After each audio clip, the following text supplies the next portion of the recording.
இன்றைய தியானத்திலே பிரசங்கியின் புத்தகத்தை பார்க்கவிருக்கிறோம். பிரசங்கியின் புத்தகம் நீதிமொழிகளின் புத்தகத்தை தொடர்ந்து வருகிறது. பிரசங்கி இந்த பிரசங்கியின் புத்தகத்தை எழுதியது யாரென்றால் சாலமோன் ராஜாவால் தான் இது எழுதப்பட்டது. சாலமோன் இந்த பிரசங்கியின் புத்தகத்தை எப்பொழுது எழுதினான் என்ற கேள்வி எழுமென்றால், ராஜ்யம் 2 துண்டுகளாக உடைந்ததல்லவா? இஸ்ரவேல் ராஜ்யம் 2ஆக உடைந்தது. எந்த வருடத்தில் அப்படி ராஜ்யம் 2ஆக உடைந்தது? கிறிஸ்துவுக்கு முன் 931 சாலமோனுடைய அரசாட்சி சரியாக இல்லாமல் போனதால் ராஜ்யத்தை 2 துண்டுகளாக உடைப்பேன் என்று தேவன் சொன்னார். சாலமோனின் குமாரன் ரெகோபெயாம் வந்தான். தந்தையைப் போலவே அவனுடைய ஆளுகையும் சரியாக இல்லாததினால் ரெகோபெயாமுக்கு எதிராக யெரொபெயாம் என்ற ஊழியக்காரன் கலகம் செய்ய ஆரம்பித்தான். அதன் விளைவாக ராஜ்யம் துண்டாக உடைந்தது. ஒரு அற்புதமான ராஜாவாக ஆளுகை செய்தவனான சாலமோன் தேவனுடனான ஐக்கியத்தை இழந்து போய் பாவத்திற்கு அடிமையாகவே மாறிப்போய் எப்படியெல்லாம் கெட்டுப் போய்விட்டான் என்பதை அவன் உணர்ந்து நன்றாக அறிந்து பின்பு மனம் திரும்பி பிரசங்கின் புத்தகத்தை எழுதியிருக்கலாம் என்பது வேத பண்டிதர்களின் அபிப்பிராயம். என்றால் எந்த காலத்திலே இந்த பிரசங்கின் புத்தகத்தை எழுதியிருக்கலாம் என்றால், கட்டாயம் சாலமோனின் 40 வருட கால அரசாட்சி முடிந்தது பிறகு, அதாவது தேசம் உடைந்ததற்கு பிறகு, கொஞ்சம் புத்தி வந்ததற்கு பிறகு, இந்த 40 வருட கால அரசாட்சி முடிந்த பிறகு, தான் மரிப்பதற்கு முன்பு, எத்தனை வருடம் இருக்கிறதோ என்பது தெரியாது, ஆனால் மரிப்பதற்கு முன்பு புத்தி வந்தபோது பிரசங்கி என்கிறதான இந்த புத்தகத்தை அவன் எழுதியிருக்கலாம் என்று வேத பண்டிதர்கள் கருதுகிறார்கள். இதிலே எத்தனை அதிகாரங்கள் இருக்கிறது என்றால் 12 அதிகாரங்கள் இருக்கிறது. எத்தனை வசனங்கள்? 222 வசனங்கள். ரைட். நீதிமொழிகளின் புத்தகத்துக்கும் பிரசங்கின் புத்தகத்துக்கும் உள்ள டிஃபரன்ஸ் என்னவென்றால், நீதிமொழிகள் புத்தகம் அவன் ராஜாவாக எல்லாவற்றையும் அனுபவித்துக் கொண்டிருந்த காலத்திலே, பெரிய கனத்தையும் பேரையும் புகழையும் அனுபவித்துக் கொண்டிருந்த காலத்திலே சாலமோன் 3000 நீதிமொழிகளை எழுதினான். அந்த 3000 நீதிமொழிகளில் கவனிங்க, 800 நீதிமொழிகள் மட்டும்தான் பயன்பாட்டுக்கு வந்தது அல்லது தொகுக்கப்பட்டிருக்கிறது. அந்த 800 நீதிமொழிகள் தான் இதோ இந்த 31 அதிகாரங்கள் கொண்ட நீதிமொழிகளின் புத்தகமாகவும், அதில் 2 அதிகாரங்கள் அது சாலமோன் எழுதியவை அல்ல. எனவே 29 அதிகாரங்களாக சாலமோனுடைய நீதிமொழிகளிலே நாம் பார்க்கிறோம். கவனிங்க, இதுதான் சாலமோன் எழுதின நீதிமொழிகள். ஆனால் அது அவன் அரசாட்சியில் இருந்தபோது, ராஜபோகத்திலே அமர்ந்திருந்தபோது, கனத்தையும் பெயரையும் புகழையும் அனுபவித்த நாட்களில் எழுதப்பட்ட நீதிமொழிகள். ஆனால் பிரசங்கி தான் கெட்டுப்போனதற்கு பிறகு, தன்னுடைய ஆட்சி அதிகாரம் முடிந்த பிறகு, இனி கல்லறைக்கு நெருங்கிக் கொண்டிருக்கிற நாட்களிலே அவனுடைய வாழ்க்கையிலே ஒரு ரியலைசேஷனை காண்கிறான். புத்தி வந்தது. அப்பொழுது அவன் புரிந்து கொண்ட காரியம், இந்த பிரசங்கியினுடைய சாராம்சம் என்னவென்றால், வாழ்க்கையிலே இந்த ராஜபோகத்தை அனுபவிப்பதைக் காட்டிலும், உலக சம்பத்துக்களை சம்பாதிப்பதைக் காட்டிலும், பெயர் புகழை சம்பாதிப்பதைக் காட்டிலும், பாவத்துக்குள் உழன்று திளைப்பதால் கிடைக்கிற அற்ப கால பாவ சிற்றின்பங்களைக் காட்டிலும், உயிரோடு இருக்கின்ற நாட்களிலே சந்தோஷமாக, சமாதானமாக, திருப்திகரமாக வாழ்கின்ற வாழ்க்கைதான் மிகவும் உன்னதமானது, விலையேறப் பெற்றது என்கிற சாராம்சத்தைத்தான் பிரசங்கியின் மூலமாக சாலமோன் தெரியப்படுத்தினான். நிறைய பணம் சம்பாதிக்கணும்னு நினைக்கிறீங்களா? நல்ல பேரை சம்பாதிக்கணும் அப்படின்னு நினைக்கிறீங்களா? நல்ல இந்த உலகத்திற்கு ஏதுவான சுகங்களை அனுபவிக்கும் அப்படின்னு நினைக்கிறீங்களா? அவள் எல்லாவற்றையும் நான் அனுபவித்து விட்டேன். ஆனால் கடைசியில் நான் கண்டுபிடித்தது என்னவென்றால், இவைகளெல்லாமே என்னங்க? மாயை, மாயை, மாயை என்று 37 தடவை மாயை, மாயை என்கிற வார்த்தையின் அர்த்தத்தை பிரசங்கின் புத்தகத்திலே நாம் பார்க்க முடியும். கடைசியில் அவன் புரிந்து கொண்டது என்னவென்றால், யாராவது சுகமாக இருந்து கொண்டு, சௌக்கியமாயிருந்து கொண்டு, வயறார ஆகாரம் உண்டு, கண்ணிறைய நித்திரை செய்வோம் என்றால், அப்படிப்பட்டவர்களை விட ஒரு பாக்கியமுள்ள வாழ்க்கை இந்த பூமியிலே வேறு எதுவுமே கிடையாது என்கின்ற அந்த அற்புதமான சத்தியத்தை பாவம் சாலமோன் தன்னுடைய கடைசி நாட்களில் அறிந்து கொள்கிறான். ஆனால் அவன் சொல்வது என்னவென்றால், என்னைப் போலவே நீங்களும் உங்கள் வாழ்க்கையின் கடைசி காலத்திலே சத்தியத்தை தெரிந்து கொள்ளாதீர்கள், வாழ்க்கையே வீணாகிவிடும். முதலிலேயே அறிந்து கொள்ளுங்கள். நீதிமொழிகளின் புத்தகத்திலே இப்படி நாம் வாசிக்கிறோம், தேவனாகிய கர்த்தாவே, என்னை ஒரு ஐஸ்வர்யவானாக்க வேண்டாம். என்னால் ஒருவேளை ஐஸ்வர்யவானாக மாறுவேன் என்றால் அதன் பிறகு தேவன் யார் என்று கேட்டு விடுவேனோ என்னவோ. தரித்திரனாகவும் ஆக்க வேண்டாம், ஏனென்றால் களவு செய்து உம்முடைய நாமத்தை தூஷித்து விடுவேனோ என்னவோ. ஐஸ்வர்யவானாகவும் வேண்டாம், தரித்திரனாகவும் வேண்டாம். உண்ண ஆகாரம், உடுத்துவதற்கு ஆடை, உறைவிடமாக ஒரு இடம், இவைகள் இருந்தால் எனக்கு போதும் ஆண்டவரே. தேவன் அருளிச் செய்த நாளெல்லாம் புசித்து குடித்து சூரியனுக்கு கீழே தான் படும் பிரயாசம் அனைத்தின் பலனையும் அனுபவிப்பதே நலமும் உத்தமமான காரியம் என்று பிரசங்கி சொல்லுகிறான். யாருங்க பிரசங்கி? சாலமோன். எனவே அன்பு சகோதர சகோதரிகளே, பிரசங்கியின் புத்தகத்தின் சாராம்சம் என்னவென்றால், இருப்பவைகளிலே திருப்தியாக வாழ்வதுதான். அந்த வசனத்தை கூட வாசிக்கலாம். பிரசங்கி 6வது அதிகாரம் 9வது வசனம். ஆசையானது அலைந்து தேடுகிறதை பார்க்கலும் கண் கண்டதே நலம். 5ஆம் அதிகாரம் 12வது வசனம். வேலை செய்கிறவன் கொஞ்சமாய் புசித்தாலும் அதிகமாய் புசித்தாலும் அவன் நித்திரை இன்பமாயிருக்கும். செல்வனுடைய பெருக்கோ, கவனிங்க, செல்வனுடைய பெருக்கோ அவனை என்ன செய்யாதா? தூங்கவொட்டாது. சூரியனுக்கு கீழே நான் கண்ட வேறொரு கொடிய தீங்கும் உண்டு. அதாவது ஐஸ்வர்யமானது அதை உடையவர்களுக்கே கேடுண்டாகும்படி சேகரித்து வைக்கப்படுவதாம். எவ்வளவுக்கு எவ்வளவு அதிகமாய் ஆஸ்தியை நீ சேர்த்துக் கொள்ளுகிறாய், அவ்வளவுக்கு அவ்வளவு ஆபத்தை வருவித்துக் கொள்வாய். 18ஆம் வசனம். இதோ உயிரோடு இருக்கும்படி தேவன் அருளிச் செய்த நாளெல்லாம் மனுஷன் புசித்து குடித்து சூரியனுக்கு கீழே தான் படும் பிரயாசம் அனைத்தின் பலனையும் அனுபவிப்பதே நலமும் உத்தமமான காரியம் என்று நான் கண்டேன். இதுவே அவன் பங்கு.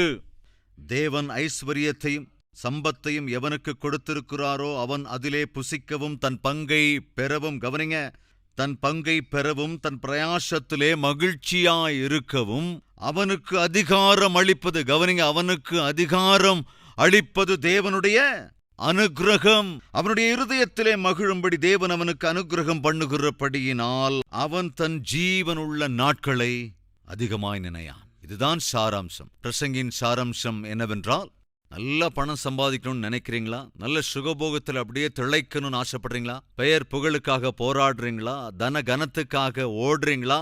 மாயை.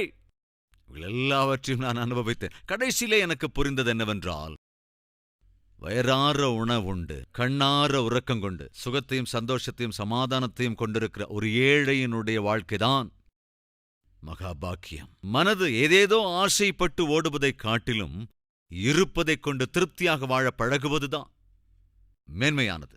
திருப்தியுடன் வாழ்கிற வாழ்க்கைதான் மேன்மையான வாழ்க்கை. இந்த அற்புதமான செய்தியினுடைய சாராம்சம் பிரசங்கி அதை விளக்கி 12வது அதிகாரத்திற்கு வருகிற போது இப்படி சொல்லுகிறான். அதெனவென்று பார்க்கலாம். 11வது அதிகாரம் 9வது வசனம். வாலிபனே, உன் இளமையிலே சந்தோஷப்படு, உன் வாலிப நாட்களிலே உன் இருதயம் உன்னை பூரிப்பாக்கட்டும், உன் நெஞ்சின் வழிகளிலும் உன் கண்ணின் காட்சிகளிலும் நட. இதோடு நிறுத்திட்டா அது நல்லது. என்ன சொல்றான்? வாலிபனே, ஓ இஷ்டம், என்ன செய்யணும்னு நினைக்கிறியோ அதை செஞ்சுக்க. உன் கண்கள் எதை பார்க்கணும்னு நினைக்கிறியோ அதை பார்க்க விடு. கைகள் என்ன செய்ய நினைக்கிறதோ அதை செய்ய விடு. நீ எப்படியெல்லாம் வாழணும்னு நினைக்கிறியோ அப்படியெல்லாம் வாழ்ந்துகொள். இதோடு நிறுத்தினா நல்லா இருந்திருக்கும்ல. ஆனால் அடுத்ததாக என்ன இருக்கிறது என்றால், ஆனாலும் ஆனாலும் என்னவாங்க? ஆனாலும் இவையெல்லாவற்றின் நிமித்தமும் தேவனுடைய நியாயத்திலே கொண்டு வந்து நிறுத்துவார் என்று அறிந்துகொள். நீ உன் இருதயத்திலிருந்து சஞ்சலத்தையும் உன் மாம்சத்திலிருந்து தீங்கையும் நீக்கிப் போடு. இளவயதும் வாலிபமும் இளவயதும் வாலிபமும் மாயையே. நீ வாலிபத்தில் இருக்கிறாய், பாவம் செய்ய நீ ஆசைப்படுவாய், உன் நாட்கள் கடந்து போய்விடும். வாலிபத்துக்கு பிறகு நீ செய்த பாவத்தினுடைய பின்விளைவுகளை நீ சந்திக்க வேண்டியதிருக்கும். அந்த சிரமத்தை, அந்த கஷ்டங்களை, சாபங்களை எதிர்கொள்ள முடியாமல் உன் சரீரம் தவித்துப் போய்விடும். எனவே உன் சரீரத்தை சிட்சிப்புக்குள்ளாக்குகிற எல்லா பாவங்களையும் விட்டு விலகிவிடு. 12வது அதிகாரம். தீங்கு நாட்கள் வராததற்கு முன்னும் எனக்கு பிரியமானவைகள் அல்ல அல்ல. கவனி, ஒரு காலத்தில் குடி உனக்கு சந்தோஷத்தை கொடுத்தது. குடிக்க வேண்டும், வெறிக்க வேண்டும் என்று ஆசைப்பட்டாய், ஊர் சுற்ற வேண்டும் என்று விரும்பினாய், பாவங்களின் பின்னால் ஓடிக்கொண்டிருந்தாய், அதற்காக பறந்தாய். ஆனால் ஒரு நாள் வரப்போகிறது, அந்த குடியிலே உனக்கு சந்தோஷம் இருக்கவே இருக்காது. பாவ பந்தங்களிலே உனக்கு சந்தோஷம் காணப்படாது. பாவ பழக்க வழக்கங்களிலே உனக்கு சந்தோஷம் காணப்படவே காணப்படாது. ஏனென்றால் பாவத்தினால் வருகிற சம்பளம் மரணம். மரணத்திற்கு முன்னால் காணப்படுகிற அடையாளம் ரோகமாக இருக்கலாம், சாபமாக இருக்கலாம். பாவம் தற்காலிகமாக உனக்கு சந்தோஷத்தை கொடுக்கும், ஆனால் நிரந்தரமாக சாபத்தை தான் கொண்டு வரும். எனவே நீ செய்கிற பாவங்களினாலே நிரந்தரமாய் நீ சிட்சைக்கு ஆளாவாய். அப்படிப்பட்ட நாள் வரப்போகிறது. எனவேதான் சாலமோன் இப்படி சொல்லுகிறான், தீங்கு நாட்கள் வராததற்கு முன்னும் எனக்கு பிரியமானவைகள், அதாவது எவைகளெல்லாம் எனக்கு சந்தோஷத்தை தருகிறவைகள் என்று நினைக்கிறாயோ அவைகள் எனக்கு பிரியமானவைகள் அல்ல என்றும் நீ சொல்லும் வருஷங்கள் சேராததற்கு முன்னும், சூரியனும் வெளிச்சமும் சந்திரனும் நட்சத்திரங்களும் அந்தகாரப்படுகிறதற்கு முன்னும், மழைக்கு பின் மேகங்கள் திரும்ப திரும்ப வராததற்கு முன்னும், முதல் வசனம், வாலிப பிராயத்திலே உன் சிருஷ்டிகரை நினை. சாலமோனுக்கு நல்லா புரிஞ்சிருச்சிருங்க. அருவருப்பான காரியங்களை செய்து அர்த்தமற்ற ஒரு வாழ்க்கை வாழ்ந்து ஆவிக்குரியவர்கள் எல்லாவற்றையும் கெடுத்துக்கொண்டு இதோ எல்லாவற்றையும் இழந்து போன நிலையிலே அவன் புரிந்து கொண்டது என்னவென்றால், வாலிப பிராயத்திலேயே என் சிருஷ்டிகரை நான் கண்டு கொண்டிருந்தால், அப்படியே தொடர்ந்திருந்தால் எவ்வளவு நன்றாக இருந்திருக்கும். எனவேதான் சொல்லுகிறான், வாலிபர்களே, உன் வாலிப பிராயத்திலேயே சிருஷ்டிகரை நினை. உன் வாலிப பிராயத்திலே சிருஷ்டிகரின் வார்த்தைக்கு கீழ்ப்படி. தேவனாகிய கர்த்தரின் வார்த்தையை கேட்டு அப்படியே வாழ். ஏனென்றால் அவைகளை அனுபவித்ததற்கு பிறகு இப்பொழுது உலகத்திற்கு இந்த செய்தியை சொல்லுகிறான், வாலிபனே, தீங்கு நாட்கள் வரும் முன்னரே, சிச்சி, நான் செய்கிற இந்த பாவங்களினால் எனக்கு எள்ளளவும் சந்தோஷம் இல்லை, என் வாழ்க்கையை நாசம் பண்ணிவிட்டதே என்று நீ அழுவதற்கு முன்பே, அந்தகாரம் சூழ்வதற்கு முன்பே, உன் சரீரம் ரோகங்களால் சூழப்படும் முன்பே தேவனை நினைத்துக்கொள். உன்னை சிருஷ்டித்த சிருஷ்டி கர்த்தரை நினைத்துக்கொள் என்று சொல்லி மிகவும் அற்புதமான சாராம்சத்தோடு கூடிய இந்த செய்தியை பிரஜைகளுக்கு அறிவிப்பதற்காகத்தான் சாலமோன் தான் இறக்கும் முன்பே இது மூலமாக தான் கற்றுக்கொண்ட அனுபவங்களை பகிர்ந்து கொள்ளுகிறான். அதைத் தொடர்ந்து உன்னத பாடலை நாம் பார்க்கிறோம். உன்னத பாட்டு, இதைத் தொடர்ந்து நாம் பார்க்கக்கூடிய புத்தகம் என்பது உன்னத பாட்டு. கவனிங்க, இந்த உன்னத பாட்டு என்ற புத்தகம் எதற்கு அடையாளம் என்றால், கணவனுக்கும் மனைவிக்கும் இடையிலே இருக்கின்ற அன்புக்கு அடையாளம். அன்பான இருவருக்கு இடையே இருக்கிற அன்பை இது விளக்குகிறது. Everyone is a poet when he is in love. அதாவது காதலில் விழுகிற எல்லாருமே கவிஞராகி விடுவார்களாம். காதலில் விழுந்திருக்கிற ஸ்டூடெண்ட்ஸ், காதலில் விழுந்திருக்கிற பையன்களை பாருங்களேன், கவிதையா எழுதி தள்ளிக்கிட்டே இருப்பாங்க. இது சாலமோன் காதலில் விழுந்த பொழுது எழுதியிருக்கிற பாட்டு, உன்னத பாட்டு.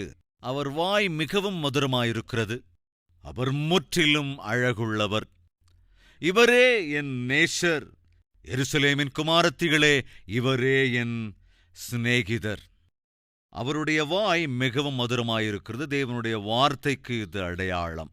அவர் முற்றிலும் அழகுள்ளவர், ஆண்டவராகிய இயேசு கிறிஸ்துவுக்கு அடையாளம். எருசலேமின் குமாரத்திகளே என்றால் எருசலேம் தேவனுடைய சபைக்கு அடையாளமாயிருக்கிறது. அதாவது சபைக்கு அடையாளமாயிருக்கிறது.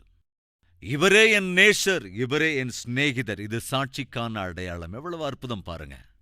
முதலாவது அவருடைய வார்த்தை, அவருடைய வாய் மதுரமாயிருக்கிறது, அவருடைய வார்த்தை. இரண்டாவது, அவர் முற்றிலும் அழகுள்ளவர், இரட்சகரான இயேசு. எருசலேமின் குமாரத்திகளே, சபை, இவரே என் நேசர், இவரே என் சிநேகிதர், சாட்சி. வார்த்தை, வார்த்தையின் ரூபமாயிருக்கிறவர் இயேசு, இரட்சகர். அந்த இரட்சகரால் பிறந்தது எது? சபை. சபையினுடைய அதிமுக்கியமான வேலை சாட்சியாயிருப்பது. அற்புதமான இந்த சாரம்சத்தை 5ஆம் அதிகாரத்தின் 16வது வசனத்தில் நாம் பார்க்கிறோம். இன்னும் ஒரு அற்புதமான வசனம் கவனிங்க. 8வது அதிகாரம் 6வது வசனம். நேசம் மரணத்தைப் போல் வலிது. நேசம் மரணத்தைப் போல் வலிது. சகோதர சகோதரிகளே, நாம் தேவனை நேசிக்கிறோமா என்ற கேள்வி கட்டாயம் நாம் கேட்க வேண்டும். ஏனென்றால் இயேசு கிறிஸ்து மரித்து திரும்ப உயிர்த்தெழுந்த பிறகு தம்முடைய சீஷனான பேதுருவிடத்திலே கேட்டார், பேதுருவே சாப்பிட்டியா ஐயா அப்படின்னு கேட்கலங்க. அவர் என்ன கேட்டார்? நீ என்னை நேசிக்கிறாயா என்று கேட்டார். ஆண்டவரே, நான் உம்மை நேசிக்கிறேன் என்பது உமக்கே தெரியுமல்லவா என்றான். என்றால் நீ என்னுடைய ஆட்டுக்குட்டிகளை மேய்ப்பாயாக. பேதுரு, என்னிடத்தில் அன்பு கூறுகிறாயா? மறுபடியும் கேள்வி கேட்டார் ஏசப்பா. உமக்கே தெரியுமல்லவா நான் அன்பு கூறுகிறேன் என்று. என்றால் என் ஆட்டுக்குட்டிகளை மேய்ப்பாயாக என்றார். பேதுரு, நீ என்னை நேசிக்கிறாயா? மறுபடியும் 3rd டைம் கேட்டோன்னு பேதுருக்கு கோபமே வந்துருச்சு. உமக்கே தெரியுமல்லவா ஆண்டவரே நான் உம்மை நேசிக்கிறேன் என்று. என்றால் என் ஆடுகளை மேய்ப்பாயாக. ஒரு ஊழியக்காரனாக நான் இயேசு கிறிஸ்துவை நேசிக்கிறேன் என்பதை எப்படி வெளிப்படுத்த முடியும்? யோசிச்சு பாருங்க. ஒருவேளை இயேசு கிறிஸ்து என்னை பார்த்து, சதீஷ், நீ என்னை நேசிக்கிறாயா என்று கேட்டால் நான் என்ன சொல்லுவேன்? ஆண்டவரே, உமக்கே தெரியுமல்ல ஆண்டவரே, நான் உம்மை நேசிக்கிறேன். அப்பொழுது ஆண்டவர் என்ன சொல்லுவார்? என் பிள்ளைகளை தேவ வார்த்தையினாலே நீ போஷிக்க வேண்டும் என்றுதான் சொல்லுவார். சோ இப்பொழுது இயேசு கிறிஸ்துவை நான் நேசிக்கிறேன் என்பதை எப்படி தெரியப்படுத்த வேண்டும் என்றால், அல்லது அதை எப்படி வெளிப்படுத்த முடியும் என்றால், உங்களை தேவ வார்த்தையினால் போஷிப்பதன் மூலம்தான். இப்ப நீங்கள் புரிந்து கொள்ள வேண்டியது என்னவென்றால், ராப்பகலாக ஏன் நான் உங்களை தேவ வார்த்தையினால் போஷிக்கிறேன் என்றால், மறுபடியும் சொல்லுகிறேன், ஏதோ பேருக்கு ஒரு 4 வார்த்தை வசனத்தை சொல்லி பிரசங்கம் பண்ணிட்டு போறதல்ல, கொஞ்ச நேரம் கதா காலட்சேபம் மாதிரி ஏதோ கதையை சொல்லிட்டு போறதல்ல. இதே இடத்துல மணிக்கணக்காக நின்று தேவ வார்த்தைகளை சொல்லுகிறேன். 2 மணி நேரமோ 3 மணி நேரமோ அல்லது 4 மணி நேரமோ 5 மணி நேரமோ நமக்கான நிகழ்ச்சிகள் ஏதாவது இருக்கிறது என்றால், கவனிங்க, எவ்வளவு நேரம் சதீஷ்குமார் நிக்கிறேன், எஸ்பெஷலி லைவ் ப்ரோக்ராம்ஸ்ல. அதே போல தேவனோடு ஒரு இரவு ஜெப கொடுகைக்கு ராத்திரி 10:30 மணிக்கு நான் வருவேன். 1 மணி வரைக்கும் தேவ செய்தியை கொடுக்கிறேன். தொடர்ந்து நாம் ஜெபிக்கிறோம். சில நேரங்களில் 1:30 வரைக்கும், சுமார் 2 மணி நேரங்களிலிருந்து 3 மணி நேரம் வரை தொடர்ந்து தேவ செய்தியை கொடுக்கிறேன். தேவனோடு ஒரு இரவு நிகழ்ச்சியில மறுபடியும் 3 மணிலிருந்து 5 மணி வரைக்கும் அல்லது 6 மணி வரைக்கும், இப்படி ஒரு ராத்திரியில சுமார் 4லிருந்து 5 மணி நேரம் வரை தேவ செய்தியை கொடுக்கிறேன் அந்த நிகழ்வில். அதேபோல ஞாயிற்றுக்கிழமைகளிலும் கட்டாயமாக 90 நிமிடம் வரைக்கும் இந்த இடத்திலே என்னை நீங்கள் பார்க்க முடியும் தேவ செய்தி கொடுக்கிறதுனால். எந்த நாளிலே தேவனுடைய ஊழியத்தை செய்ய வேண்டும் என்று நான் தீர்மானம் எடுத்தோனோ அந்த நாளில் தேவன் என்னோடு பேசினார். ஒரு பெரிய சபையை தருவேன் என்று 95ல் என்னோடு பேசும்போது திட்டவட்டமாய் சொன்னார். நல்லா கவனிங்க, உனக்கு ஒரு பெரிய சபையை நான் அருளிச் செய்வேன். நான் உயிருக்குயிராய் நேசிக்கிற என் பிள்ளைகளை உன்னிடத்திலே கொண்டு வருவேன். நீ செய்ய வேண்டியதெல்லாம் என்னவென்றால், அவர்களுக்கு உண்மையான ஆகாரத்தை பகிர்ந்தளிக்க வேண்டும். தேவனுடைய தூய வார்த்தைகளை, பால் போன்ற தேவ வார்த்தைகளை நீ என் பிள்ளைகளுக்கு கொடுத்து நீ போஷிக்க வேண்டும். அன்று முதல் இன்று வரைக்கும் தேவனுக்கு நான் கொடுத்த வாக்கை நிலைநிறுத்த வேண்டும் என்றுதான் இந்த முயற்சியெல்லாம். ஏன் இப்படி முயல்கிறேன்? நான் தேவனில் அன்பாயிருக்கிறேன், இயேசுவை நேசிக்கிறேன். அதை எப்படி என்னால் காண்பிக்க முடியும்? தேவன் எனக்கு அருளியிருக்கிற சபைக்கு திருப்தியான தேவ வார்த்தையை, தேவனுடைய வாக்கு தத்தங்களை பகிர்ந்து தருவதன் மூலமாக நான் தேவனிடத்தில் உள்ள அன்பை வெளிப்படுத்த முடியும். சோ தேவனிடத்தில் இருக்கிற அன்பை நாம் அவ்வப்பொழுது வெளிப்படுத்திக் கொண்டே இருக்க வேண்டும். தேவன் உன்னிடத்திலும் கேட்கிறார், என் குமாரனே குமாரத்தியே, உண்மையாக நீ என்னை நேசிக்கிறாயா? கத்தர் சிங் என்ற ஒரு பக்தன் இருந்தார். அவர் தேவனை அறிந்து கொண்டார், இரட்சகராக ஏற்றுக்கொண்டார். அதை அவருடைய குடும்பத்தை சார்ந்தவர்கள் யாரும் விரும்பவில்லை. ஏனடா, நம்முடைய மதம் என்ன, நம்முடைய இனம் என்ன, நம்முடைய மதம் என்ன, நம்முடைய விசுவாசம் என்ன, நீ போயும் அந்த மதத்திலே சேர்ந்து விட்ட, அந்த மதத்தை பின்பற்றுகிறாய் என்று திட்டினார்கள், மிகவும் விரோதித்தார்கள். ஆனாலும் அவர் மனம் மாறவில்லை. அடித்தும் பார்த்தார்கள், அப்படியும் மனம் மாறவில்லை. கடைசியில் அவர்கள் என்ன செய்தார்கள் என்றால், ஒரு மிருகத்தினுடைய சருமத்தில் இருக்கிற அந்த தோலை எடுத்துக்கொண்டு வந்து தண்ணீரிலே முக்கி அதை நனைத்தார்கள். அப்படி ஈரத்தோடு இருக்கிற அந்த தோலை கொண்டு வந்து கத்தார் சிங்கை அதன் மீது படுக்க வைத்து அதை ஃபோல்ட் பண்ணிவிட்டார்கள். இப்பொழுது அவரை ஈரமாக இருக்கிற அந்த தோலிலே சுற்றி மடித்து அதை கொண்டு போய் வெயிலிலும் வைத்து விட்டார்கள். சோ வெயிலில் வைக்கும்போது அந்த தோல் என்னவாகும் யோசிச்சு பாருங்க. ஈரமா நனைஞ்சிருக்கிற தோல் மெல்ல மெல்ல அப்படியே இறுக ஆரம்பிக்கும். அப்படி கடினமாகும்போது அந்த தோல் இந்த சரீரத்தை என்ன செய்யும்? இருக்க ஆரம்பிக்கும். மூச்சு விட முடியாமல் எலும்புகளெல்லாம் நொறுங்குவது போல. அப்படியாவது வழிக்கு வரணும்னா, அப்படின்னா என்ன அர்த்தம்? நொடிக்கு நொடி, நிமிஷத்துக்கு நிமிஷம் எலும்புகளெல்லாம் நெருக்கப்படும் போது அந்த வேதனை தாங்க முடியாம, எனக்கு இயேசு கிறிஸ்து வேண்டாம், தயவு செய்து என்னை உயிரோடு விட்டுவிடுங்கள் என்று பயந்து சொல்லுவார் என்று சொல்லித்தான் அப்படி சித்திரவதை செய்தார்கள். பாடி மொத்தமும் இருக்கப்பட்டு கொண்டே இருந்தது. மூச்சு திணற ஆரம்பித்தது. அப்பொழுது அந்த கத்தார் சிங் சொன்ன வார்த்தைகளை கொஞ்சம் கவனிங்க. என்னை போன்ற பாவிக்காக இயேசு கிறிஸ்து 3 ஆணிகளின் மீது தம்முடைய உயிரையே தாரை வார்த்தார். அப்பேற்பட்ட மகாதேவனுக்காக என்னை போன்ற ஒருவன் உயிரை கொடுப்பது ஒரு பெரிய விஷயம் அல்லவே அல்ல. என்னை தேவன் அளவுக்கு அதிகமாய் நேசித்தார். ஒரு பெரும் பாவியாக என்னையே அவர் நேசிக்கும் போது, பரிசுத்தமான தேவனை இந்த அளவுக்கு கூட நான் நேசிக்க மாட்டேனா? அன்பு மரணத்தை காட்டிலும் வலிது. நான் கொண்ட என் தேவனுக்கான என் அன்பு என் மரணத்தை காட்டிலும் வலிமையானது. என் அன்பு சகோதர சகோதரிகளே, நாம் கிறிஸ்துவை நேசிப்போம் என்றால் அந்த அன்பை நிச்சயமாய் நம் கிரியைகளிலே காண்பிக்க வேண்டும். எல்லோரும் இந்த ஜெபத்திலே வருமானப்படும்படியாக கேட்டுக்கொள்கிறேன்.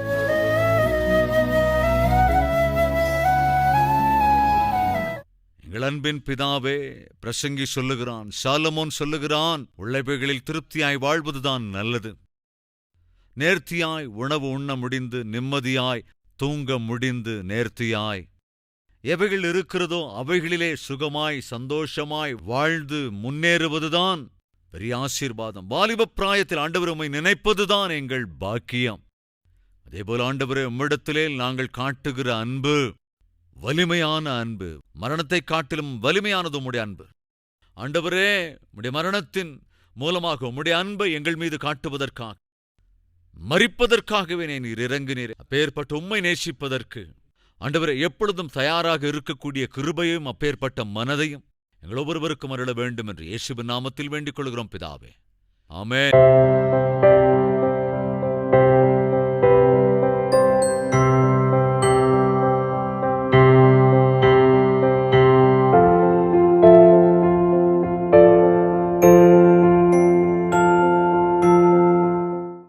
எங்கள் முகவரி: கல்வரி, தபால் பெட்டி எண் 30, குக்கட்பள்ளி, ஹைதராபாத் 72.